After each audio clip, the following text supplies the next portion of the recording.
Ayan po mga kabida, isang magandang oras po sa lahat at welcome po sa aking channel. Naku po, tila dismayado po, ito kong si Senator Amy Marcos po mga kabida, dito ho sa kawalan po ng aksyon ng Senate, doon ho sa kanyang resolution mga kabida. Naimbestigahan po itong mga aligasyon ng 18 mga dating sundalo po, mga kabida, kung saan po ay kanilang ibinunyag na nag-deliver daw sila ng mali-malitang pera po sa iba't ibang mga personalidad. Kabilang na po dito ang mga mambabatas po, both houses, House of Representatives at ito hong Senado po, mga kabida. Kaya napatanong po ito hong si Senator Amy, bakit po tayong matatakot na imbestigahan ito, mga kabida? Kung maalala po ninyo, nag-aalangan po itong chairman ng Senate Blue Ribbon Committee po, na si Senator Ping Lacson, na imbestigahan itong mga aligasyon ng 18 mga dating sundalo. Unang-una po, may mga inconsistencies, mga kabida. Gumawa kasi siya ng mathematical computation po, dun ho sa mali-malitang pera, mga kabida. Sa tingin ho niya, imposible daw, na nangyari yon, mga kabida. Okay, ito babasahin ko lang po itong article po ng ABS-CBN, mga kabida.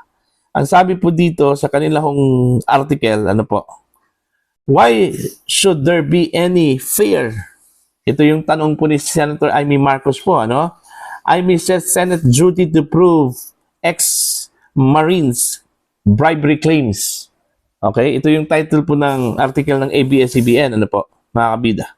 Ito po yung full text po, ng kanilang article. Senator Amy Marcos said Tuesday, the Senate had a duty to look into the allegations of 18 supposed former military men who claim to have made cash deliveries to various personalities for former lawmaker Zaldico, Ito yung eksaktong sinabi po ni Senator Amy, mga kabida. This is not about whether the affidavits of the 18 former members of the Armed Forces of the Philippines deserve to be dignified. When accusations of such seriousness are made under pain of perjury, the duty of our institution is not to ignore them, but to examine them, Marcos said in a statement, Indeed, the claim that 805 billion pesos of physical cash passed through a single person in a span of just 2 years is incredible. However, precisely because there are doubts as to the veracity of the claim, then all the more reason to allow the affiant to fully explain and substantiate their allegations under scrutiny, she said. Senate President pro tempore and Senate Blue Ribbon Chairman Panfilo Lacson on Monday expressed skepticism over the allegations. Okay? But Marcos argued that an inquiry protects not only the public interest but also the reputation of those accused. Should the investigation ultimately reveal that the allegations are fabricated, then justice equally demands that those who maliciously drag the names of others into controversy be held accountable. The Senate should not allow the reputation of several of its members, including the Senate President himself, to be besmirched. If such is the case, Marcos said, whether the allegations are proven true or exposed as false, truth can only emerge through investigation. The question therefore remains, why should there be any fear of an inquiry? Bakit tayo matatakot po sa investigasyon? Mga kabida? Diba? Tama yung tanong po ni Senator Amy. Alright? On Monday, Lacson in a privileged speech asserted that while every imputation of a crime warrants our attention, none deserves our blind deference. In the same manner that everyone has a right to be heard, it is not a license to mislead. Hence, while I deserve judgment on the merits of the testimonies, I am duty-bound to raise questions of logic and at very least, basic mathematics, Lacson said. So dito pa lang sa pahayag po ni Lacson po, mga kabida, tila alanganin po ito kong si Lacson na imbestigahan ng Senado ito kong mga aligasyon. Nagtataka lang din ako, kasi unang-una po, malaki kasi itong isong ito itong aligasyon po. Pantakin nyo 805 billion pesos po ang involved money dito, mga kabida. At maliban po dyan, ang dami hong mga isinangkot po ng mga mababatas po, na sinasabi po ng mga dating sundalo na ito, na binigyan daw nila ng mali-malitang pera, Diba? Tama po si Amy Marcos. Dapat protektahan po ang reputasyon po ng mga sangkot po dito, mga kabida. So, whether undignified yung kanila hong claim, itong mga dating sundalo, whether true or not, mga kabida, kailangan pong imbestigahan. Kasi kung mapapatunayan po na nagsisinungaling, nagfabricate ito hong mga dating sundalong ito, mga kabida, kailangan pong parusahan. Mananagot po sila, mga kabida. Diba? Ganun lang po kasimple Pero kung totoo po ito kung kanilang aligasyon, patay kang bata ka, Kaya nga, bakit po tayo matatakot? Yun yung tanong po, ni Senator Amy Marcos sa investigasyon. Kung wala lang mang katotohanan po, mga kabida, yung mga aligasyon po ng mga dating sundalo. Diba? Simple question lang po Alright? Totoo ba o hindi? Ganun lang po, kasimple yung question. Whether may misleading na nangyari po or whatsoever na tingin po ng Senate Blue Ribbon Chairman mga kabida na makakasira po sa Senado at ng mga miyembro nito, kailangan pong imbestigahan po. Okay? What if kung totoo, mga kabida, yung aligasyon, tapos walang investigasyon po na ginawa po itong Senado? Diba?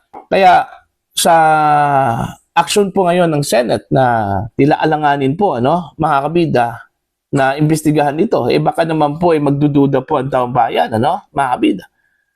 Okay? Na baka totoo po yung claim ng mga dating sundalo. Alright?